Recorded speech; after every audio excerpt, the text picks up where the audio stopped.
Bonjour à tous et bienvenue dans votre JT Immobilier quotidien. Tout de suite, le sommaire de ce mardi 17 janvier. Dans votre édition, 85% des Français ne peuvent plus acheter, selon Alain Dinin, PDG de Nexity. Zoom sur l'hôtel parisien Imatic, un établissement design et écologique. Loïc Signor décryptera pour nous le chiffre du jour. Et enfin, retrouvez les infos IMO en bref. Bienvenue dans votre JT.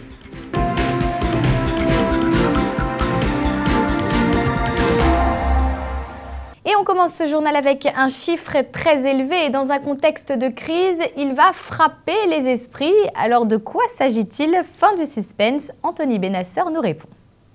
Oui, effectivement Alexandra, 85% des Français ne seraient pas en mesure de devenir propriétaires d'un bien immobilier.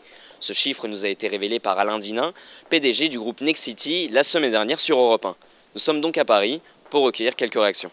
Ça m'étonne pas, mais s'il y a un truc qui marche pas, c'est que quand on parle de 85%, on parle des gens de 18 ans comme ceux de 70. Je trouve ça un peu grave pour un pays comme la France. Moi, ça m'étonne pas parce que justement je travaille en banque, donc je vois de plus en plus de personnes qui viennent faire des simulations et que malheureusement on peut pas, que ça aboutit pas en fait. C'est la crise. Tout le monde devrait être propriétaire d'un logement. C'est possible de devenir propriétaire à Paris? À Paris, non. Certains quartiers n'ont en aucune manière d'évaluer et ont même augmenté le prix du mètre carré. Je trouve pas d'appartement. Et je cherche dans le 5e, 6e, c'est impossible. Non, c'est impossible d'être propriétaire spécifiquement à Paris. Depuis hier, je suis propriétaire. Un jour, il y a eu un panneau à vendre. À Paris, dans le 15e. Donc j'ai appelé et je l'ai acheté.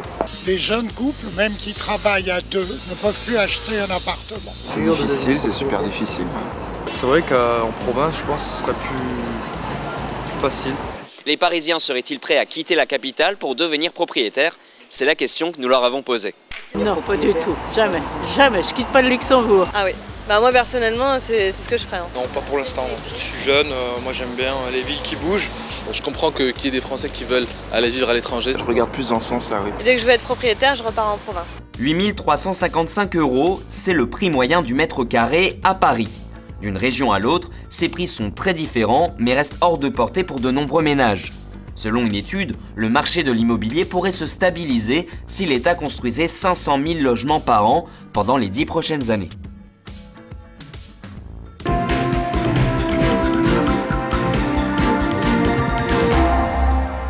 Connaissez-vous Imatic? Plus qu'un hôtel, c'est un nouveau concept, immersion dans un décor à la fois contemporain, design et écologique, avec Constance Pellegrin et Lies Souhou. Imatic, un nouveau concept d'écologie urbain à Paris. C'est la volonté de casser les codes de l'hôtellerie en proposant des valeurs simples. Pour Johanna, responsable communication de l'hôtel, c'est un lieu apaisant et inédit dans la capitale. L'hôtel a 42 chambres sur 5 étages. C'est un hôtel design car les chambres sont construites sous forme de cabane. Il y a un couchage au sol sur un tatami. C'est un hôtel écologique. Au niveau du petit déjeuner, nous proposons des produits 100% bio. La peinture, les sols, les produits d'entretien sont 100% biologiques. Un accueil étonnant sans réceptionniste, des couleurs vives, du mobilier aux lignes enfantines, des chambres atypiques, c'est tout l'univers design et écologique de l'hôtel Imatic. Une impression de bien-être et le sentiment que l'on peut tout de suite s'approprier les lieux. Les clients sont conquis par cet univers des paysans, comme nous l'explique John Ababou, fidèle à Imatic. Ce côté accueil assez exceptionnel, cet environnement d'hôtel avec des couleurs très attractives, où on s'y sent bien. L'ambiance bio, je pense que ça a beaucoup d'influence, mais toujours est-il que lorsqu'on est là en plein Paris, on est quand même dans le 11e arrondissement, dès qu'on rentre dans l'hôtel, il y a un côté bien-être. Imatic, quand dormir à Paris devient simple, c'est l'envie d'une hôtellerie pratique et accessible, mixant les codes de l'hôtel contemporain et du logis à la campagne. Une vraie bulle d'oxygène pour évacuer le stress d'une journée à Paris.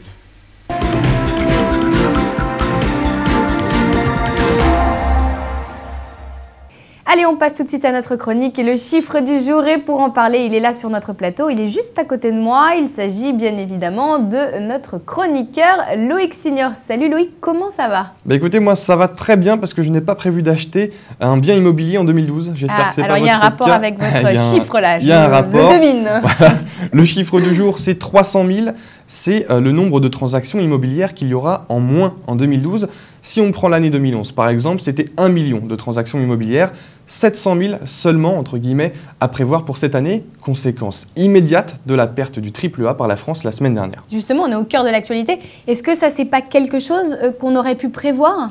Alors, la décision de Standard & Poor's d'abaisser la note de la France a évidemment été anticipée par les banques, qui ont augmenté depuis quelques mois leur taux d'intérêt. Si on prend l'année 2011, encore une fois, en mars très précisément, le seuil avait été atteint, le plus bas en tout cas pour les taux d'intérêt, c'était 3,2%. En juin prochain, on va arriver à 4,7%, conséquence encore une fois immédiate de la perte du AAA, ce qui représente une hausse de 45 points en 1 an et demi à peine. Alors pour nos citoyens, puisque c'est quand même ça qui nous intéresse, qu'est-ce que ça change et quelles vont être finalement les répercussions? Vous faites bien d'aborder le sujet parce que finalement, cette note du AAA, ce n'est pas la France qui va en pâtir, c'est justement, voilà, c'est les Français principalement. Les plus grosses victimes, en tout cas quand on parle d'immobilier, c'est les gens qui souhaitaient devenir propriétaires dans l'année. Ces gens-là, seule solution, continuer de louer. Les taux d'intérêt, voilà, resteront les mêmes. Et aussi, voire plus petit, forcément. On va ne pas acheter changer leur superficie. Voilà, on ne va pas acheter un appartement le plus grand possible. On va aller vers une diminution de la surface, en tout cas, si on veut vraiment devenir propriétaire. Ou pourquoi pas attendre encore, parce que là, ça va être compliqué. Les crédits vont subir une baisse de 16 points par rapport à l'année 2010, il y a 2 ans. C'est compliqué d'acheter, donc voilà, c'est ce que je vous disais, Alexandra. J'espère que vous ne voulez pas devenir propriétaire de sitôt. Pas tout de suite, hein, mais bon, c'est un sujet néanmoins très intéressant. Effectivement, c'est un problème qu'il ne faut pas prendre à la légère. Et, vous savez combien il y a de propriétaires en France, futurs propriétaires en France qui souhaitent acheter? Alors, c'est un chiffre du jour, hein, je m'y connais un petit peu. Moi, je vous donne comme défi de me trouver ça pour la semaine prochaine. On verra, mais je pense que c'est environ un peu plus de 8000. Bon, on verra ça ensemble la semaine prochaine. Merci beaucoup, Loïc. Merci, Alexandra.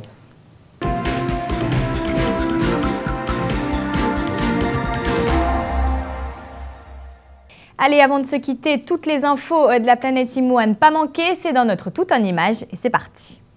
Le projet de rénovation des berges de Seine bloqué par François Fillon. Le Premier ministre refuse de conventionner le projet lancé depuis 3 ans. Ce dernier considère qu'il y aurait des difficultés de circulation par manque de transport en commun. Le maire de Paris, Bertrand Delanoë, déplore quant à lui un simple acte partisan. François Fillon étant candidat pour le poste de maire de Paris en 2014. Une nouvelle technologie pour faciliter la communication entre les villes. Le projet Trompe ta ville a été lancé au Canada entre Toronto et Montréal. Il s'agit de 2 murs composés d'écrans numériques en plein centre-ville. Un moyen de constater la beauté de chacune des métropoles autour d'activités ludiques. Une idée très innovante qui devrait se développer dans les années à venir. Des mesures nationales contre les crues et les inondations. Plus de 300 communes auraient besoin d'un plan de prévention contre ce type de risque, selon la ministre de l'écologie, Nathalie Kosciusko-Morizet. Ces mesures s'inscrivent dans le plan national Submersion rapide, lancé après la tempête Xynthia en 2010. Ce plan vise à renforcer 1200 km de digues et nécessiterait selon l'État un budget de 500 millions d'euros grâce au fonds de prévention des risques naturels majeurs. Voilà, c'est la fin de votre journal. Merci de nous avoir suivis. N'oubliez pas que sur TV Imo, en cliquant sur l'onglet Annonces, vous aurez accès à toutes les offres de vente et de location de nos réseaux partenaires. Vous pouvez également revisionner l'intégralité de cette émission sur le site www.tvimo.fr. Quant à moi, j'ai le plaisir de vous retrouver mercredi pour un nouveau journal. Restez connectés, à demain.